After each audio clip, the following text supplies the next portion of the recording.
आणि आता आपण न्यूज टॉप 9 कडे वळूयात। सुरुवातीला काय स्वस्त आणि काय महाग झालंय त्या संदर्भातल्या टॉप 9 बातम्या।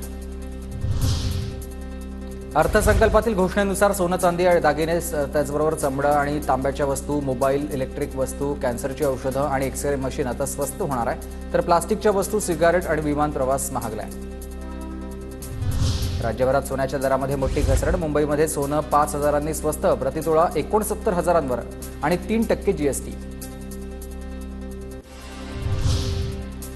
पुणे, नाशिक, नागपुरात सोनं 3,500 स्वस्त, तर जळगावातील सराफा बाजारात सोनं आणि चांदीची किंमत 3,000 घसरली, प्रतितोळा 70,000।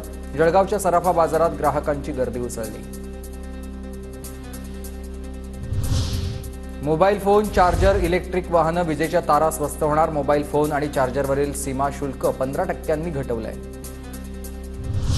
कॅन्सरच्या 3 औषधांवरील कस्टम ड्युटी पूर्णपणे हटवली। केंद्र सरकारकडून कॅन्सरग्रस्तांना दिलासा, तर एक्सरे मशीन देखील स्वस्त। दैनंदिन वापरात असणारे चप्पल आणि शूज स्वस्त होणार। चामड्यापासून बनवलेल्या वस्तू स्वस्त होणार असल्याची निर्मला सीतारामन यांची घोषणा।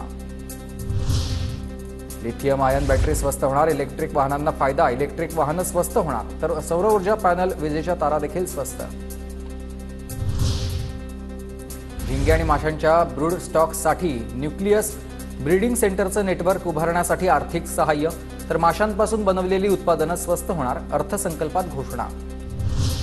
अर्थसंकल्पातील घोषणेनुसार प्लास्टिकच्या गोष्टी महागणार, पीव्हीसी फ्लेक्ससह इतर गोष्टी महागणार।